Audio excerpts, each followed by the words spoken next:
Hey guys, आज मैं तुम्हारे लिए एक मजेदार कहानी लाया हूं। पप्पू की शादी की कहानी। एक छोटे से गांव में पप्पू नाम का एक लड़का रहता था। पिछले 2 साल से उसकी शादी की बातें चल रही थीं, लेकिन हर बार कुछ न कुछ गड़बड़ हो जाती थी। या तो लड़की वाले मना कर देते, या पप्पू खुद कोई बहाना बना देता। उसकी मम्मी बहुत परेशान हो गई थी। एक दिन गुस्से में बोली, पप्पू, अगर इस बार शादी नहीं हुई तो तेरा बिस्तर कुएं में फेंक दूंगी। बेचारा पप्पू समझ गया कि अब भागने का कोई चारा नहीं है और मन मार के शादी के लिए मान गया। गांव में तैयारियां शुरू हो गईं। हलवाई पकवान बनाने लगे, बैंड बाजा बजने लगा और रिश्तेदार नाचने गाने लगे। लेकिन असली मजा तो शादी वाले दिन शुरू हुआ। पप्पू जिस घोड़ी पर बैठने वाला था वो उछल कूद मचा रही थी। पप्पू डर के मारे उस पर चढ़ने का नाम ही नहीं ले रहा था।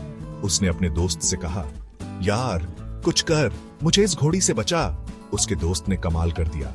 घोड़ी की जगह एक बैल ले आया। सबके होश उड़ गए। किसी ने पूछा, ये कैसी शादी है? पप्पू ने फूला न फूला बोला, घोड़ियां तो बहुत नखरे वाली होती हैं, बैल सीधे साधे और मेहनती होते हैं, इसलिए मैंने बैल चुना। बारात जैसे तैसे दुल्हन के घर पहुंची, लेकिन वहां एक और गड़बड़ हो गई। जूता चुराई की रस्म में पप्पू ने अपने जूते ट्रैक्टर पर रखवा दिए थे ताकि सुरक्षित रहे। लेकिन दुल्हन के भाई भी कम चालाक नहीं थे। उन्होंने ट्रैक्टर की चाबी चुरा ली। अब न पप्पू जूते पहन सकता था, न ट्रैक्टर स्टार्ट कर सकता था। वो गुस्से से बोला, ये कैसी दुनिया है? शादी में आदमी के जूते उसकी इज्जत से ज्यादा कीमती हो गए। सब हंसने लगे।